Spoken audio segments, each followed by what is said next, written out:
Tuesday Weld was one of the most beautiful faces in Hollywood. She dated Elvis. She turned down Lolita, Bonnie and Clyde, and Rosemary's Baby. Studios begged her to take roles that made other actresses famous, but something inside her kept pulling away from success. By the 1980s, she started disappearing, first from films, then from interviews, then from public life entirely. For 25 years, no one heard a word from her.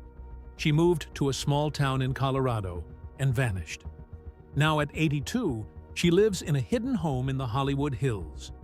And the real story of why she walked away is stranger than anyone expected. It all began on August 27, 1943, when a little girl named Susan Kerr Weld came into the world in Manhattan, and from the outside, it looked like she was born into comfort.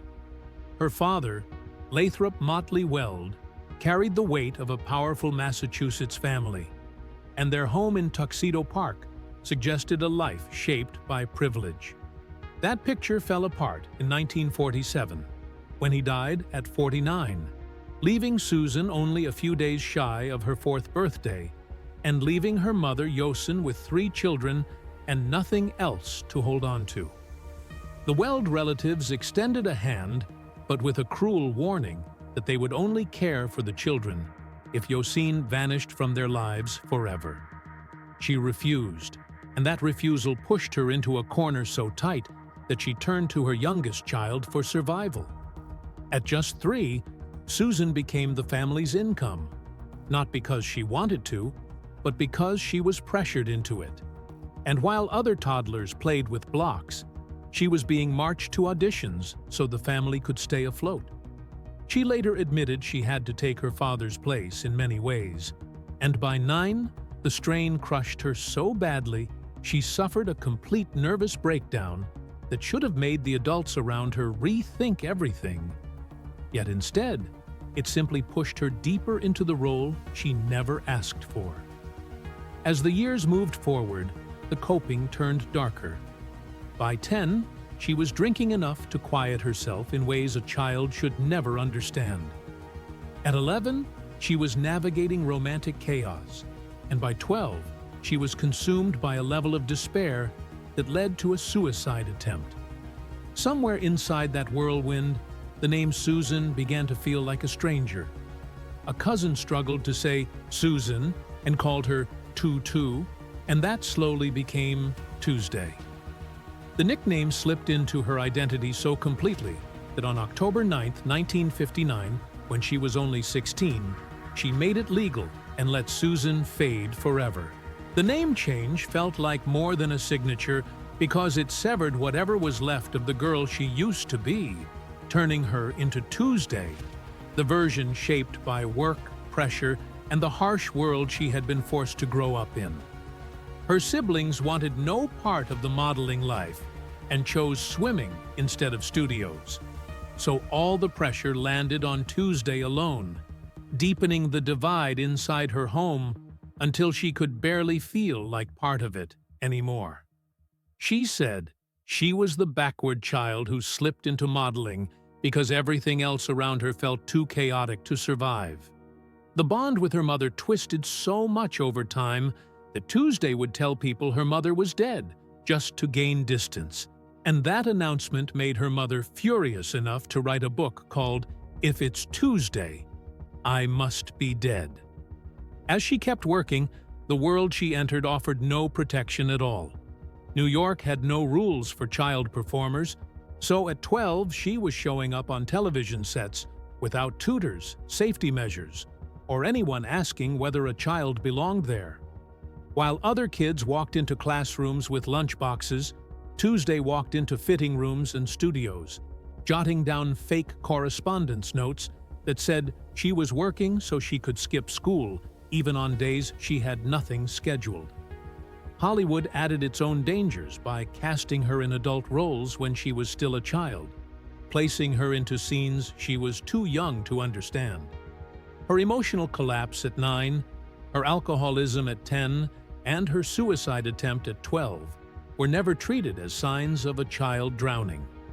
Instead, they were brushed aside as inconveniences because she was expected to return to work. By 1952, when she was still only 9, the drinking had already gone far enough to cause her first blackout, something that would be alarming for an adult and terrifying for a child. She talked about mornings when she pretended she was going to school and instead wandered into Greenwich Village to drink, slipping into bars and cafes where no one questioned why a small girl was sitting among adults with liquor her mother never noticed missing. Her education barely existed because she never stayed in school long enough to learn anything. She drifted in and out of classrooms, always working, always pretending. And by the time her family moved to Fort Lauderdale and she briefly attended school for real, the gaps in her life were already too wide to fill. As she grew older, the chaos inside her childhood spilled into the relationships she formed. At 15, in 1959, she became involved with actor John Ireland, who was 44, an age difference so large that even he commented on it by saying he would have married her if she had been older. Her mother tried to intervene, but Tuesday simply warned that she would stop working if anyone tried to interfere. And because she was still the family's income, her mother stepped back and let the relationship continue. A year later, her path crossed Elvis Presley's. She met him in 1960 at the Beverly Wilshire Hotel when she was 16, and the connection grew during the filming of Wild in the Country in 1961. She was 17 then, and Elvis was 25, and their chemistry was undeniable. Even John Ireland, now 45, was part of the cast, which added tension to the already complicated atmosphere on set. Reviewers described her character as fast-moving and wild, and the energy she brought to the role spilled into real life as well. Elvis's manager, Colonel Tom Parker, grew worried because Tuesday's reputation had turned fiery by the time she reached 17. Her life was filled with highly publicized relationships, late nights, and a rebellious streak that newspapers loved to magnify. He feared that staying close to someone so unpredictable would damage Elvis's public image, so he pressured Elvis to pull away from her. People who watched them together said their personalities were too different for anything lasting. Elvis wanted control in his relationships, and Tuesday resisted control with every part of her being. She had moved out of her mother's house at 16 and bought her own place because she refused to be handled by anyone. One night in 1960, she marched into the Beverly Wilshire demanding to see Elvis, but the guards refused to believe she was the actress she claimed to be because she was dressed casually in dungarees. Her anger exploded across the lobby until someone finally called Elvis, who confirmed she was who she said she was. When she stormed into his room, she was still furious, pacing and cursing until she ran out of breath while Elvis watched with amusement. Joe Esposito remembered her energy vividly, describing moments when she threw objects out of hotel windows just to watch them land, or tossed things at passing cars during double dates because the impulse struck her. By 17, she was earning $35,000 per film, yet her reputation overshadowed her talent. She was talked about more than actresses twice her age, her behavior unsettling enough that figures in Hollywood called her a poor representative of the industry. She simply shrugged it off and kept living the way she wanted, embracing trouble as if it were part of her heartbeat. The deeper she slid into Hollywood life, the more she tried to navigate the cracks inside her. In 1956, at only 12, she fell into a coma after swallowing alcohol, sleeping pills, and aspirin in a planned attempt to end her life. That same year, she stepped into a small role in Alfred Hitchcock's The Wrong Man, balancing a near-death experience and an acting debut within months. Later that year, she appeared in Rock, Rock, Rock at 13, a film packed with music legends, although her singing was secretly dubbed by Connie Francis. She was spiraling emotionally even as her career began rising. In 1960, she won a Golden Globe for Most Promising Female Newcomer at 17, even as gossip magazines printed stories about her drinking, her late nights, and her rebellious spirit. She stepped into Return to Peyton Place in 1961, while her romance with Elvis flickered behind the scenes, feeding even more attention from the press. By 1963, she acted alongside Jackie Gleason and Steve McQueen in Soldier in the Rain, a film that marked her shift into more mature roles. Still, even with career growth, she carried the need to escape Hollywood's grip. And for 3 months, she slipped back to Greenwich Village to study herself, returning to a neighborhood that had once been the place she went to lose herself in liquor as a child. The retreat became a moment of quiet before she stepped into the next stage of her life, carrying with her the scars that began forming at 3 and the identity she built from the ruins of a childhood that never had a chance to be gentle. Everything about Tuesday. Weld's choices seemed to unfold like a quiet storm that kept building. And once you step into her story, you start to feel how each decision leaned into the next one, until the whole picture becomes almost hypnotic. It begins with the moment Stanley Kubrick wanted her more than anyone else for his 1962 film Lolita. He had looked at more than 800 actresses, yet Tuesday stood at the top of his list. She was 18 when she turned it down, and the reason slipped out of her mouth with a strange mix of honesty and defiance that froze everyone around her. She said she didn't need to play Lolita because she had already been Lolita. The words carried her whole childhood inside them. A childhood where she began drinking at 10, attempted suicide at 12, and spoke of having her first real affair at 11. By 16, she had totaled half a dozen cars and was dating men 3 times her age, including actor John Ireland. Kubrick eventually cast 15-year-old Sue Lyon, but the truth is, he never forgot who he really wanted. The same pattern appeared again in 1967, when she turned down Bonnie and Clyde. In a 1971 interview, she admitted she knew it would be a huge success, and something inside her recoiled from that. She said she refused it because she was nursing her daughter Natasha, yet she also admitted she was afraid of success itself. She was 24, already in the industry for 13 years, when she walked away from what became a cultural landmark. Faye Dunaway stepped into the role, won an Oscar nomination, and the film crossed $70,000. Tuesday watched it happen from a distance, almost as if she'd planned her own exclusion. Once she started refusing major films, she couldn't stop. From 1968 to 1969, she turned down Rosemary's Baby, True Grit, Cactus Flower, Bob and Carol and Ted and Alice, and Paint Your Wagon. Every one of them became a hit. Every one of them could have rewritten her career. She said Bob and Carol and Ted and Alice reeked of success, which was exactly why she avoided it. Others stepped into those roles and won awards and global praise. She walked away and lost an estimated $10,000 to $15,000 in the process. It was as if every success that came toward her triggered something old inside her, something that feared being trapped in the spotlight. On October 8, 1971, she sat across from Dick Cavett wearing tinted sunglasses and holding a massive shoulder bag, speaking about her life the way other people speak about dreams that haunt them. She was 28 and should have been at her brightest, yet she talked about retiring often, about Moxie, about older actors who all seemed unhappy. Her comments drifted from subject to subject, but each one revealed how deep her discomfort ran.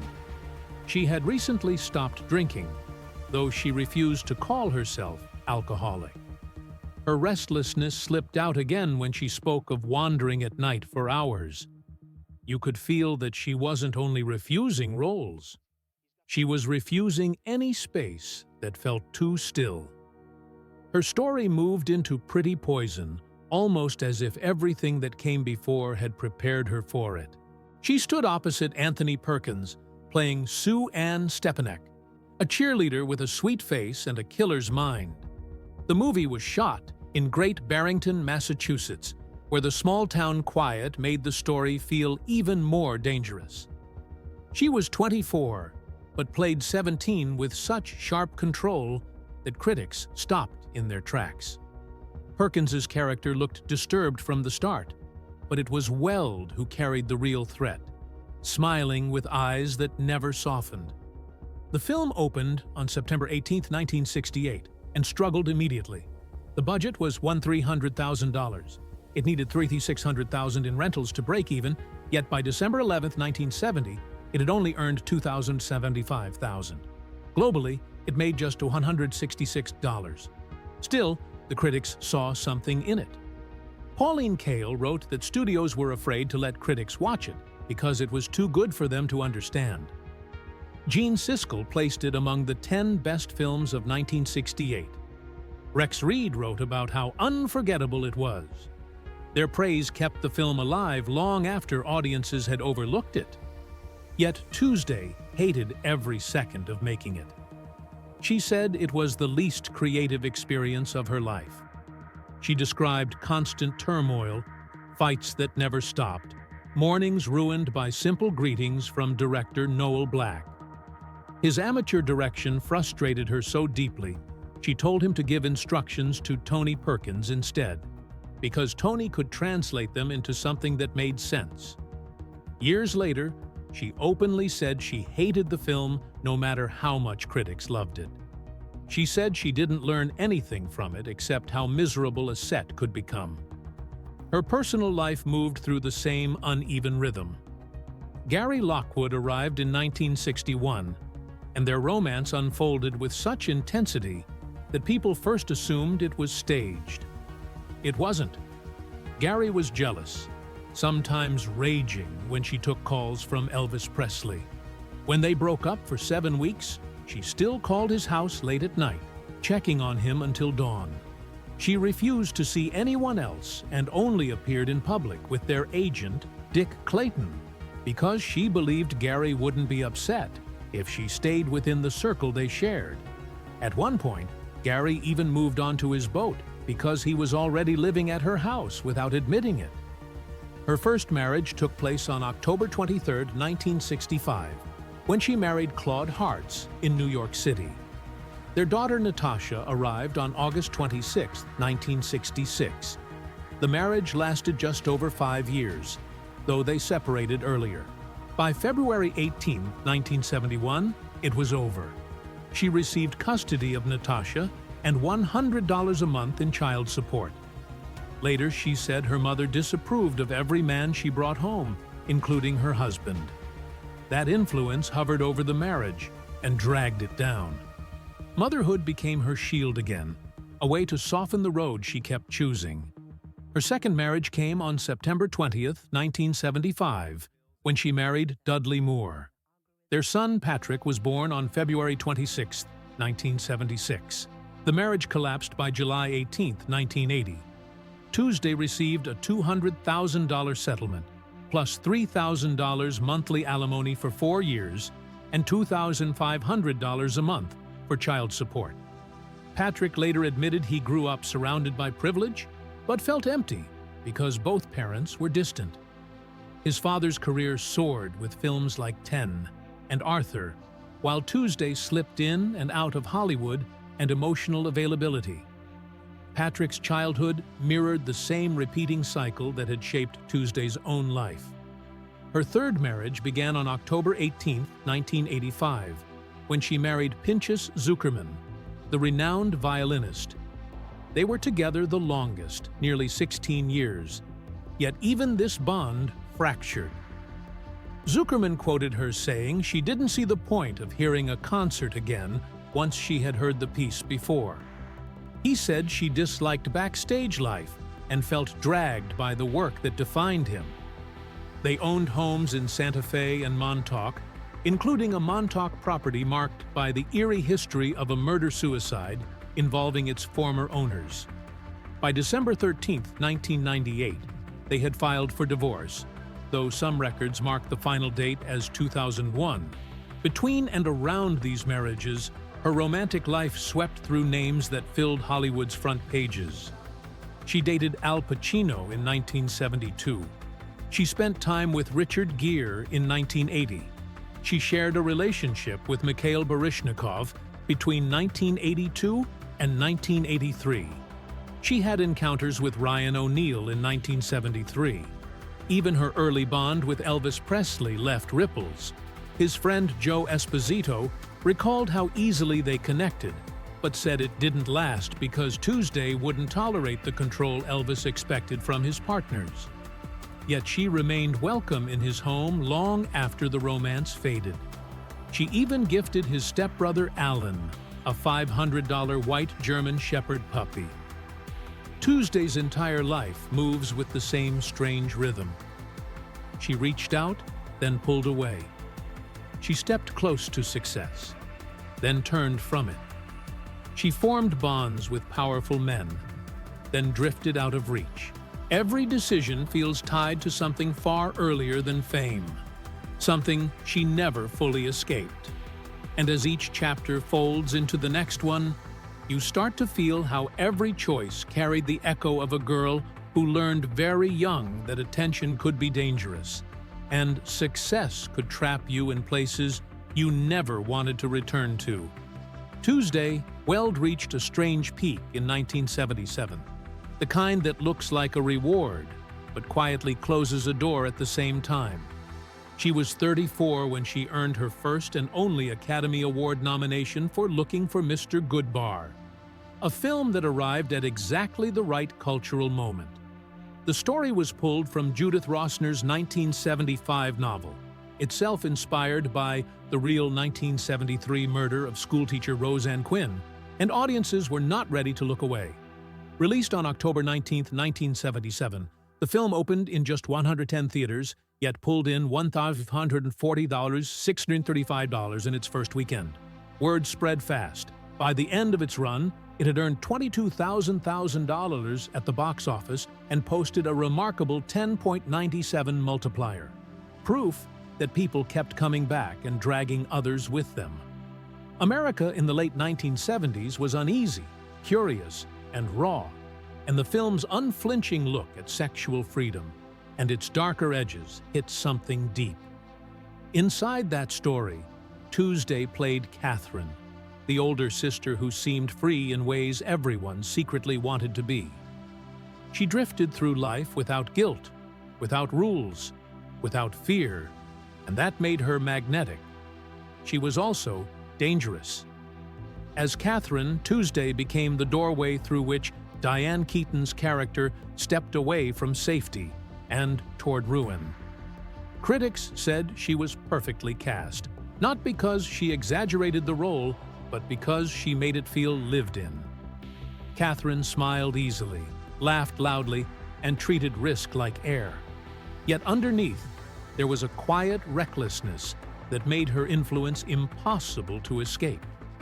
Tuesday captured that balance so cleanly that audiences understood exactly why Teresa followed her, even when the path led somewhere dark. Catherine was aspiration and warning at the same time, and Tuesday never tipped the scale too far in either direction. That nomination carried her into the 50th Academy Awards on April 3, 1978, held at the Dorothy Chandler Pavilion in Los Angeles. The night itself became infamous. Outside the building, protesters burned an effigy of Vanessa Redgrave because of her public support for the Palestinian Liberation Organization. Inside, tension hung in the air. When Redgrave won for Julia, she delivered a speech condemning what she called a small group of Zionist hoodlums, a moment that stunned the room. Later that same evening, screenwriter Paddy Chayefsky walked on stage and publicly scolded her, saying he was sick of people using the Oscars for political messages. Tuesday sat through all of it, watching the category that had marked her career peak dissolve into controversy. Redgrave's performance was widely respected, and the supporting actress field that year was considered thin, but the noise of the moment swallowed everything else. Tuesday lost, and with that loss, something quietly loosened its grip on her. In 1983, she crossed mediums again and earned an Emmy nomination for The Winter of Our Discontent, a Hallmark Hall of Fame television movie that aired on CBS on December 6th. Directed by Waris Hussein and starring Donald Sutherland and Terry Garr, the film explored moral compromise and the corrosion of the American dream, themes that followed Tuesday throughout her work. The nomination arrived just 1 year after her cable AC win and alongside her next major recognition overseas. That came in 1984, when she received a BAFTA nomination for her role in Once Upon a Time in America. The casting itself carried weight. Robert De Niro personally recommended her for the role of Carol, a part originally envisioned for Claudia Cardinale. The film was Sergio Leone's final work, an epic crime saga built on fractured timelines and memory. Based on Harry Gray's 1952 novel, The Hoods, it moved between eras and emotions, anchored by De Niro, who was at the height of his power after winning Oscars in 1974 and 1980. The ensemble cast was stacked, and Leone's ambition was enormous. Tuesday's performance slipped into the film with quiet authority, never fighting for attention, never disappearing either. The film later won Outstanding Foreign Language Film at the 8th Japan Academy Film Prize, adding another layer to its long, complicated legacy. Yet while her career kept accumulating respect, her inner life was shaped by damage that never healed. In a 1971 interview with the New York Times, Tuesday made a confession that shocked Hollywood. She said she hated her mother and did not feel free until her mother died. The words landed hard, but they came from a childhood stripped of softness. Her father, Lathrop Motley Weld, died of a heart condition in 1947 at age 49, just before Tuesday turned 4. Overnight, her mother, Yosen Balfour Kerr, pushed her into modeling to support the family. Tuesday became the provider before she could read properly. She later said she was expected to replace her father in every way, to fix everything that had ever gone wrong in her mother's life. By age 9, the pressure caused a nervous breakdown. By 10, she was drinking heavily. At 12, she attempted suicide after falling in love with a gay man in Greenwich Village. Her relationship with her mother never softened. Yosen poured all her unresolved trauma onto her daughter, clinging and controlling in ways that suffocated. Tuesday described it as obsession disguised as love, a weight that never lifted. Her mother's own life had been fractured. Though connected to artist William Balfour Kerr, whose work appeared in Life magazine, she had been effectively abandoned as a child and passed through foster homes and orphanages. Tuesday carried that inherited pain, told constantly that she owed everything. Relief, not grief, came with her mother's death. In 1970, another kind of loss arrived. While Tuesday was caring for her infant daughter, a massive Malibu fire driven by Santa Ana winds tore through the coast. Phone lines went down, leaving her unable to reach her home or confirm her child's safety. She was trapped on a ferry for hours, suspended in terror and not knowing. By the time she arrived the next morning, she learned her daughter had been rescued by the nanny. Everything else was gone.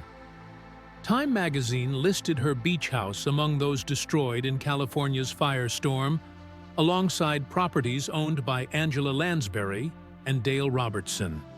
Furniture, paintings, clothing, memorabilia, and years of personal journals meant for a future memoir all turned to ash. When she stood before the ruins, she did not cry. She said none of it mattered except the journals. She described herself as floating, not happy, not sad, suspended somewhere outside feeling. That numbness was not new. It had grown out of years of forced performance and early survival. The fire became a symbol of erasure, stripping away her physical past and reinforcing her instinct to detach.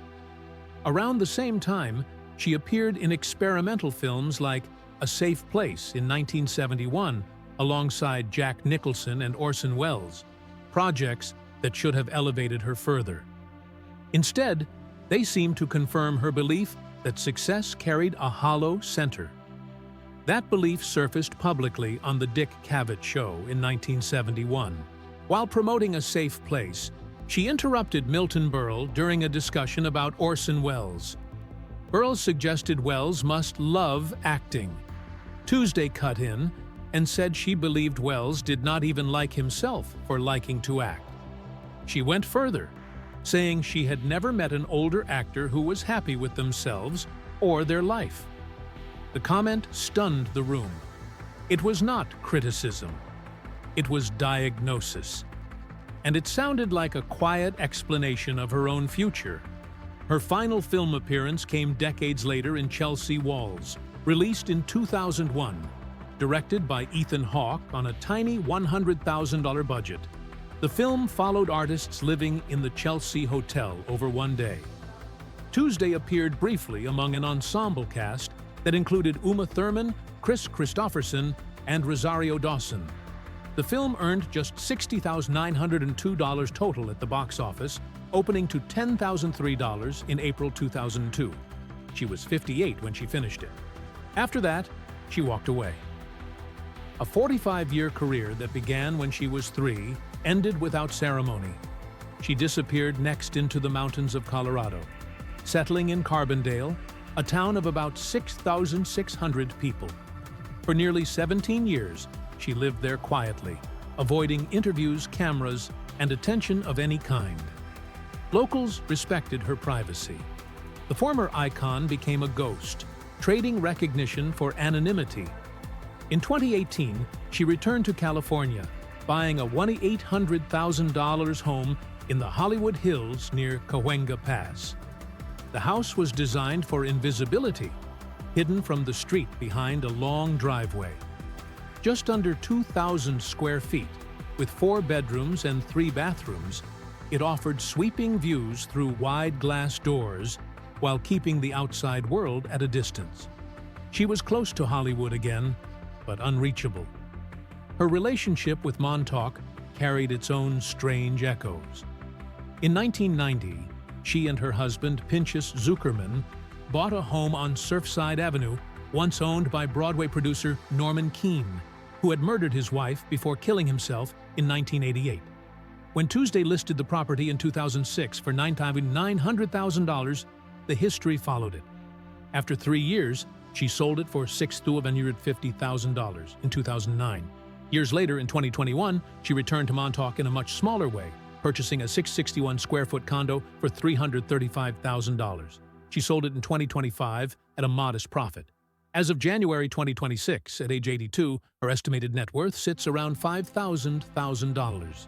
The number reflects decades of work, residuals, and careful real estate decisions, but also the roles she turned down, including parts in Bonnie and Clyde and True Grit. She chose autonomy over accumulation. She has no social media, no interviews, no public appearances. For 25 years, she has said nothing. Occasionally, signed photos surface. Sometimes fan mail receives a response years later. These small gestures hint that she has not erased her past entirely, only placed it far away. Her son, Patrick, born in 1977 during her turbulent marriage to Dudley Moore, later spoke about growing up with money but without presence. He described loneliness, abandonment, and turning to drugs at 18. As Dudley's health declined from progressive supranuclear palsy, contact disappeared. Patrick ended up homeless, sleeping near the beach by his father's Marina del Rey home, the place that held his only happy memories. Even now, echoes of Tuesday Weld remain. A British band formed in 2001 took the name The Real Tuesday Weld after its founder dreamed of her alongside a 1930s singer. Their music blends vintage sound with modern production, keeping her image alive in a strange, sideways way. Tuesday Weld remains one of Hollywood's rare figures who truly vanished. At 82, living quietly in her hidden hillside home, she stands as proof that fame can be rejected, that disappearance can be a choice, and that sometimes survival means stepping out of the light and never returning.